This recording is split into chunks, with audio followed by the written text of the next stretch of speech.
Good evening, everyone. Welcome back to the channel. I'm Murph. We're here to talk about a little free-to-play Marvel Strike Force for newer to mid-game players. And today we're going to be talking about kind of the non-apocalypse meta, right? So we've spent about the last week or so coming up with videos and content devoted towards early to mid-game players, where your focus should be if you really want to push for apocalypse, and how to do so efficiently without putting a whole lot of fat on your roster. Now today we're going to be talking about, if that's not what you want to do and you just want to play this game and have fun but still be competitive in other game modes, great. We've got you covered. We've got you covered for Raid, we've got you covered for War, we've got you covered for Dark Dimension, as those are kind of the three main meta end games aside from Cosmic Crucible right now as it is in this game. So we're going to start it off with War, and we're going to hop over onto MSF.gg, and we are going to pull up our handy dandy raid team. So first off, the first raid team we're going to look at is Bio. Now, we're breaking down our raid teams in order of their origin traits. So we got Bio, Mystic, Skill, Tech, and Mutant. And the reason we're breaking them down by origin traits is because the end game for raid content as it is right now is the Doom raids.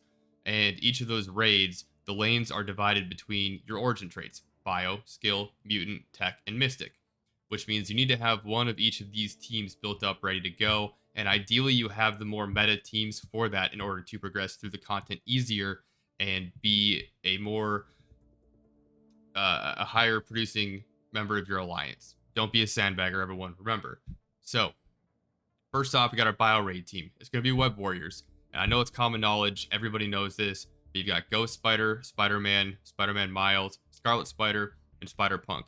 And recently, all of these characters have become somewhat free-to-play farmable, so you can start focusing on them right away off the get-go. I highly recommend it, as building this team can also help you unlock some Horseman content and Scourge content. Even though you might not want to be focusing on Apocalypse, it'll still give you the ability to play through those game modes if you choose to. So, yeah, they're your meta raid team. I'm not going to talk about them too much in detail because we've already talked about them before in other videos, and everybody and their mom knows this is your bread and butter raid team for an early player if you have all the characters unlocked. Again, some cliff notes.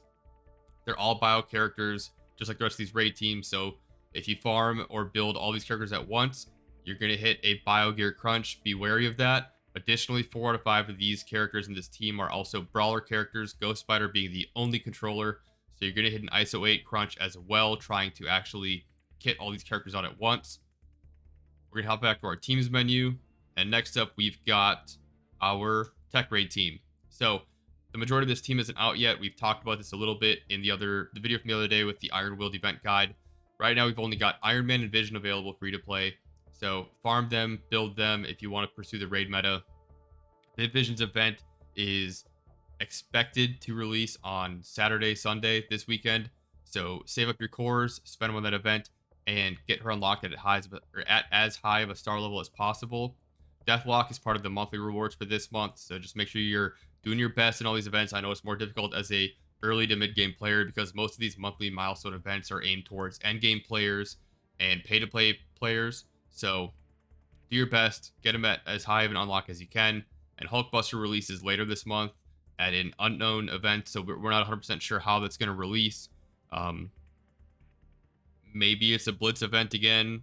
We already had one this month for the first round of milestones, but there wasn't a character really attached to it because that was going on during the Valkyrie event. So that might be what we have again, right? The first week of the Valkyrie event, the milestones were all related to that milestone, and the second week, I believe it was the Blitz event with the Asgardians. So maybe this is the Blitz event with... Who would it be with? Am I brain farting right now? I don't know. Who cares? Moving on. We've already talked about this team. Next up, we're going to talk about the skill raid team, which is going to be your Secret Avengers, as well as Kestrel and Shang-Chi.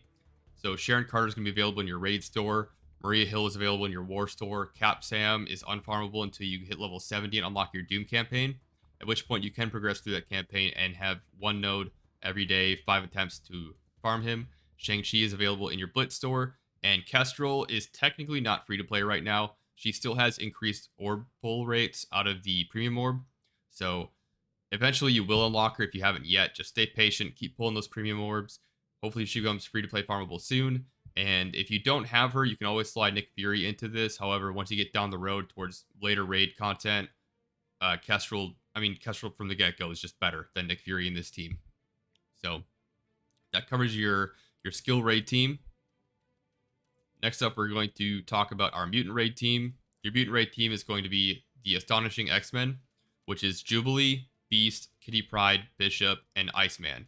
Now, Iceman and Kitty Pryde you can both get out of your raid store. Beast is a regular node farm, and Bishop is out of the war store, I believe, off the top of my head. Now, Jubilee is the interesting one here because she is a legendary character. You have to farm and build up your Pimtech characters. We'll be covering legendary unlocks in tomorrow's video, so don't worry about that. We'll cover it tomorrow, but just keep that in your back pocket. So if you do want to push for raid content, Pimtech definitely gets bumped up a couple tiers in our farming priority, as well as unlocking Jubilee as a result. Now, our final raid team is going to be the Mystic Raid team, and as you see, there's only 3 characters on this team right now, and that's because this should be the core of your Mystic Raid team. If you're not really pushing Horsemen or endgame content, and if you're free to play, Deathpool, just like Kestrel, is a premium orb, premium character, so she has higher pull rates out of the premium orb. Hopefully you have her unlocked. If not, again, pray to RNGesus, keep your fingers crossed, you'll get her eventually. Cloak and Dagger can be used without Deathpool on the lineup, and Cloak is available from your raid store and Dagger from the arena store. So 2 of these 3 characters are free to play farmable, even if they're a bit expensive. Dagger especially. Cloak isn't expensive if you're just pulling raid orbs, but obviously there's RNG involved in that. So these 3 kind of form your core, and then it's up to you what you have unlocked in your roster, what you want to pursue for your last 2. Eternals are probably they're, in my opinion, the best fit around these 2 until you unlock those later characters like Dormammu and Doctor Doom from your Dark Dimension 4 and 5. So obviously Eternals are not free to play, so I'm not putting them on this team. Ideas for other characters include Silver Surfer, who's only farmable in the Doom campaign. You could potentially also put... Who did I have down? Yeah, that's pretty much it. I haven't built a Mystic Raid team, so I don't have a whole lot of information or experience running them. So if you guys know of any other Mystic characters to run with this team, go ahead, drop down in the comments. Let me know. I'm an idiot. So next up, we will talk about our... Not that. So next up, we're going to talk about War. Now, Alliance War is a very fun game mode if your alliance is competitive and coordinated. Coordination being key.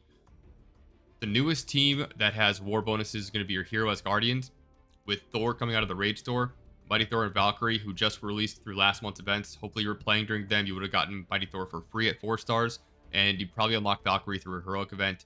If not, sorry guys, you're going to have to wait a few months for these characters to become farmable. But Sif is currently available out of your war store, and Heimdall is out of your arena store. This team is super fun to play with. There's, as long as you can survive that initial wave of attacks, they're very slow.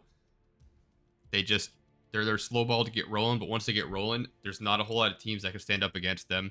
And they're built for defense, but they are pretty fun to use on offense too. I personally use them just because I don't have a whole lot of strong attack teams on either one of my accounts. Now, next up, we're going to talk about team. Heroes for Hire. Heroes for Hire is a staple team on every defense in war. Once you clear gold, literally every fucking team and their mother has this team on defense, and they're a bitch to take out if you don't have the right teams available. Shang-Chi is probably the single strongest free-to-play farmable character in the game right now, in my opinion, and he's out of the Blitz store. He is the easiest farm in the game out of the Blitz store, minus Blitz characters that have, campaign nodes. But he's also a skill character. Not a lot of strong enemy characters require skill gear, so he's a slam dunk. Get him, build him. Characters to build around him are Misty Knight, who comes out of... Fuck, I don't even remember what store Misty Knight comes out of. Whatever. She's farmable in one of the stores. Iron Fist comes out of your campaign nodes. Colleen Wing comes out of the arena store. And Luke Cage is another Blitz character. Key point, you want to build Shang-Chi and Colleen Wing really out of all this team. The rest of them you want built up slightly, but additional investment definitely goes towards Shang-Chi and Colleen Wing. Next team, we'll talk about Infinity Watch. Infinity Watch is a very strong early game arena meta team, whatever you're able to unlock from them between Phyla-Vell, Nebula, and Gamora. So highly recommend you build them early. You can run them in arena till, I don't know, once you hit around like level 70, that's when the pay-to-play people start unlocking, Eternals and whatever else. But Moondragon has farmed a lot of the Doom campaign, I think, unless she got replaced. She might have gotten replaced. I don't know. I'm an idiot. I don't remember. Adam Warlock, though, is unlockable in an event where you are required to use Jubilee as well as your X Factor characters. We'll, again, cover Legendary unlocks tomorrow and kind of the way to farm them. So, Infinity Watch, if you have all 5 characters, they're still one of the best teams in the game. There aren't a whole lot that can stand up to them, minus maybe Darkhold or, I don't know, Weapon X, maybe. But they're just phenomenal. Not much else to say about them, really. Next up, we have Weapon X, Omega Red, another legendary unlock, requiring your Secret Avengers, Winter Soldier, and Nick Fury. Again, legendary video coming tomorrow. Sabretooth comes out of your raid store. Wolverine is part of your daily, challenges or daily objectives. Once you complete them, you get 5 shards. So make sure that, I know RTA sucks and Arena sucks if you don't have your Fast Pass milestone streak unlock. Is that what it is? Milestone streak. Just do all your objectives every day. They help you level. They help you get rewards. And if you don't want to play the game, just don't play the game, Silver Samurai comes out of the Blitz Orb, and Lady Deathstrike is farmable on a campaign node. They're one of the best war offense teams still to this day. Next up, we're going to have Emerators. This is another defense staple. So you're going to have Mr. Sinister out of your war store. Madeline Pryor, where I'm not even sure she's farmable yet. Actually, off the top of my head. Strife. I don't remember what store Strife comes out of either. He might be war store. I believe Mystique has campaign nodes. I don't farm these characters. I should have looked up where they came from before I started this video, but I was tied up. I just threw these teams together real quick. So my apologies. Lazy content. You deserve better. I'll do better. Promise. Next up, you got Young Avengers. Now, Echo and Kate Bishop are still unfarmable, but they should be coming out soon, hopefully. Squirrel Girl, Miss Marvel, and America Chavez are all available out of your campaign farms. Again, just like your Bionic Avengers and just like Web Warriors, this is another team where you can build them for these game modes specifically. And you also just happen to be able to use them during your Scourge campaigns. So, even though this whole video is about not having Apocalypse as your focus for building from the meta, they're still there so you can play the content if you choose to. All right, next up, we've got our Secret Avengers and S.H.I.E.L.D. team. So we got Maria Hill, again, War Store. Sharon Carter out of your Raid Store. Captain America Sam is, again, Doom campaign. Nick Fury comes out of a legendary unlock event featuring the Kree minions. And Agent Coulson is a Blitz farm. This team, I personally don't use because I don't have half these characters built on either one of my accounts. But they're a bitch to go up against. I'll tell you that. Next up, we've got Black Order. Now, this team is fucking phenomenal. Still one of the top 5 war teams on attack. Ebony Maw is unlocked through a Inhumans and Black Bolt event. Proxima Midnight is farmable through your Blitz store. Cull Obsidian is farmable through your War store. Corvus Glaive, I don't recall off the top of my head. But Thanos is a campaign farm. This team is fucking amazing. I've never built them because I missed the meta where they were really, really like top of the line in the game. And now with me focusing on Apocalypse, I have no reason to build them right now. And honestly, out of all the teams that I'm disregarding building just due to pursuing Apocalypse, this team is number 1 at the top of my list of teams I want to build, but am refraining from doing so at this time. Oops. All right.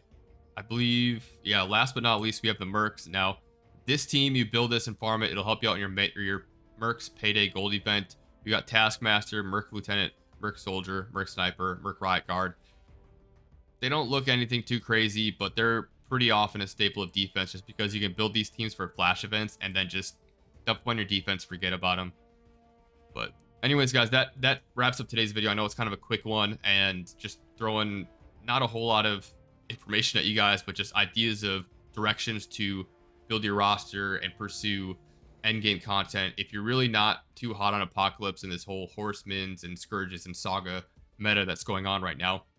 Tomorrow's video, we're going to be talking about legendary unlocks. So if you've ridden around this long with me, tomorrow we're going to be talking about legendary unlocks. So if you guys stuck around this long in the video, thank you for sticking around. I really appreciate it. I love all the comments and the feedback. I'm here to have a conversation with you guys. Let me know what I can improve on. Hopefully, using this whole thing instead of this whole thing sounds a lot better. I'm really trying to invest in a little bit of a better setup here so we can keep making videos and we can keep, I don't know, pursuing this journey or something. So anyways, thank you guys. I'm Murph. Have a good night. Stay safe.